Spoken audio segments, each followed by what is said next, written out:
You've probably heard horror stories about foster care and orphanages, and I should clarify, they can be awful. But in my case, it was about as caring as was possible. But my story is an exception, not the rule, and my case still had its trials and tribulations. When I entered my foster care center, it was because my parents were killed by a drunk driver at the age of 6. An age too young to deal with such a tragedy, if any age is a right age. So again, terrible situation, but I was quickly thankful for the care that I received, as no relatives were suited to caring for me. My time in foster care was so much easier than every other kid, and I could tell even at an early age. Reason being, I knew that I was wanted. It just happened that the people that wanted me were T-boned by a Ford F-150. Because of this, I was like the well-mannered puppy with soft fur that doesn't shed at the animal shelter. It wasn't hard to adopt me, unlike the children suffering from behavioral issues, or medical issues, or overwhelming trauma due to witnessing things they shouldn't have had to see. I wanted to be adopted, of course, but at the same time, I felt guilty that I'd get adopted first. After the sting of everything that had happened, and once I got into a routine, we became one big happy family. I brought a lot of toys with me, and I wasn't sure if I fit in because of that, or because the other kids were genuinely that welcoming. I know now that they knew the pain of being unwanted. I think the adults empathized too. But for all my toys, there was something that I didn't have. A stuffed animal. Not a stuffed animal made in a factory. Not a stuffed animal from a Build-A-Bear or whatever. No, I wanted a stuffed animal that was made by hand. With love, attention to detail, personality. Every kid there had one, except for me. An original, handmade, stuffed toy. They'd all bring them out before bedtime and play. I had a G.I. Joe, a rugged action figure made of hard plastic. Fun for daytime playing, but not nighttime pretend. Tiffany had a pink pigeon with purple bird feet made of felt, and it had a smug expression on its beak. Valerie had a red turtle with little black stitches on its shell and a dopey frown.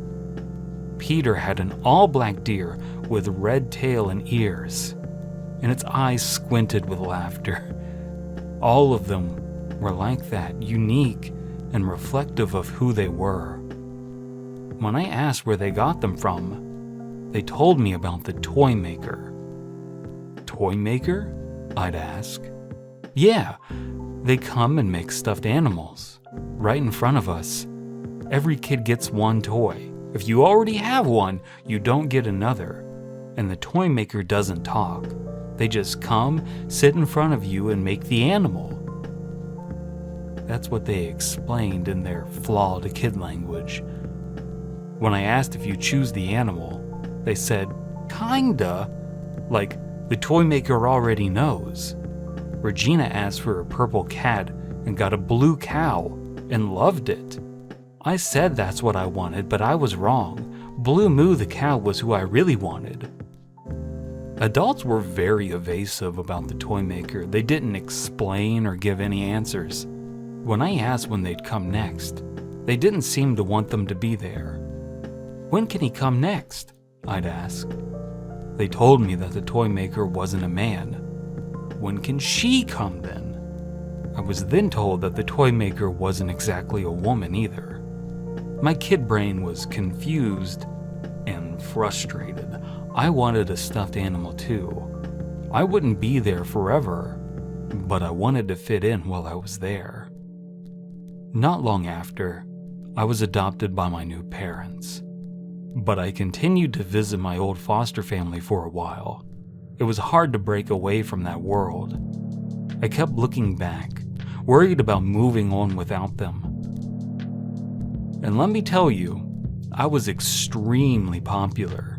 $12 worth of Little Debbie chocolate rolls was enough to brighten a week. My parents always got me those to give out to the other kids. Before my birth parents died, if I dropped a cookie, I could get a new one. My first week in foster care, I dropped a cookie and had a mental breakdown because I couldn't get another one. As an adult, I've never been able to move on from that short time in foster care.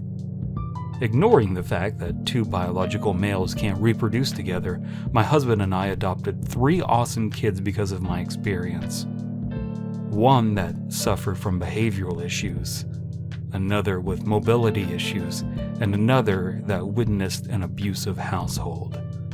My husband says I have survivor's guilt, adoption guilt, he says.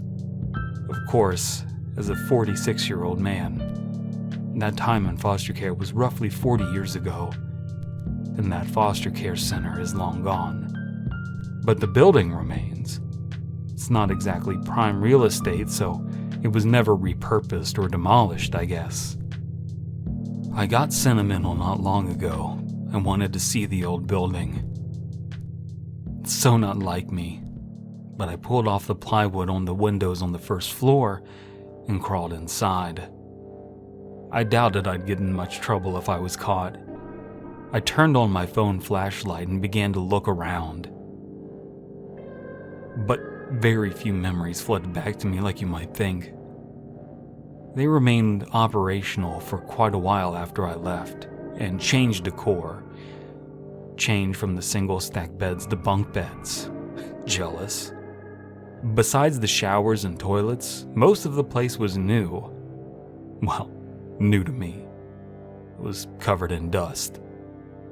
There was a corner in a playroom with foam mats and walls, and a lot of dust coated the purple play area as I approached.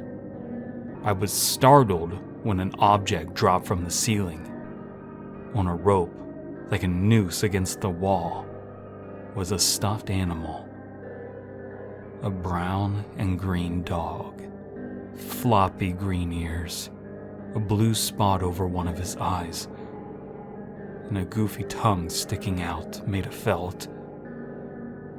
Besides the sudden scare, the wind was knocked out of my lungs because it was me.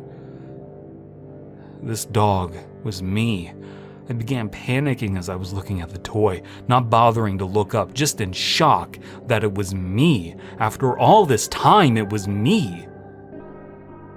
When I did come to my senses, I looked up to see a black blur scurrying away from an open hole in the ceiling's tiles. I booked it out of the abandoned foster care center and into the street. Looking back on the 3rd floor, I saw a figure appear at a broken window. They tossed out the stuffed animal to me. I only pondered a moment before retrieving it and leaving. I had a tough time explaining to my husband what happened, but after he got past the initial confusion and shock that I would do something like that, he consoled me. But he has the same questions that I do, that you probably do. What happened to the foster care center? Who was the toy maker? And why did they remember me after all of this time?